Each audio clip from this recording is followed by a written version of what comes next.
था। शियाओजिन अपनी आंखों पर यकीन नहीं कर पा रहा था और उसे यह असंभव लग रहा था। सबको पता चला कि अंदर 100 साल पुराना जंगली नरम खोल वाला कछुआ भी था। ये समुद्री खजाने लाखों की दावत जैसे थे। शियाओजिन नहीं माना कि नदी में इतने दुर्लभ जीव होंगे। उसने जैक पर फिश फार्म से चोरी का आरोप लगाया। जैक ने गुस्से में अपनी सफाई दी। उसने कहा कि उसने ये सब अपनी खुद की काबिलियत से पकड़े हैं। शियाओजिन अड्डा रहा कि जियांग सिटी की नदी में कोई भी ये खजाने नहीं पकड़ सकता।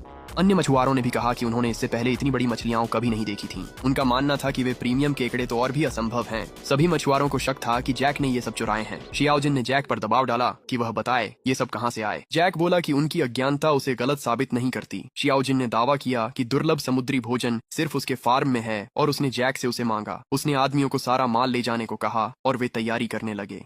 लूसी ने शियाओजिन से सवाल किया और चोरी का सबूत मांगा, लेकिन शियाओजिन ने कहा कि उसका शब्द ही सबूत के लिए काफी है। जैक अचानक बीच में आकर उन्हें रोकने लगा। सभी हैरान रह गए। शियाओजिन के आदमी जमीन पर गिर पड़े और माहौल अफरा तफरी में बदल गया।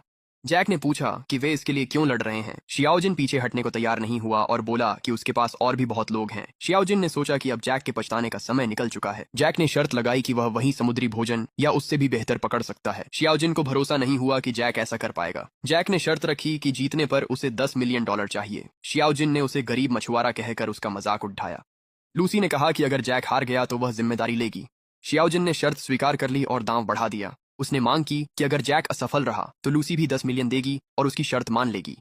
लूसी ने खुद को शर्त में घसीटे जाने से इनकार कर दिया। शियाओजिन ने लूसी को जबरदस्ती जुए में घसीटने की जिद की। शियाओजिन और लोग बुलाने लगा। लूसी ने जैक से उम्मीद पूछी। जैक को पूरा भरोसा था। लूसी ने जैक पर भरोसा कर शर्त मान ली। लूसी ने जोड़ा कि अगर शियाओजिन हार गया तो उसे उससे माफी मांगनी होगी। शियाओजिन मान गया, पर उसे जैक की जीत नामुमकिन लगी। लूसी ने मुसीबत टालने के लिए जैक को शुक्रिया कहा। उसने कहा वह सी फूड के लिए सबसे ज्यादा दाम देगी। जैक ने कहा यह सी फूड लूसी का एहसान चुकाने के लिए है। जैक ने कहा कि पैसे लेना अविश्वास जैसा होगा। लूसी ने जोर दिया कि बिना भुगतान वह भोजन नहीं लेगी। आखिरकार जैक मान गया और लूसी की मुस्कान की तारीफ करने लगा।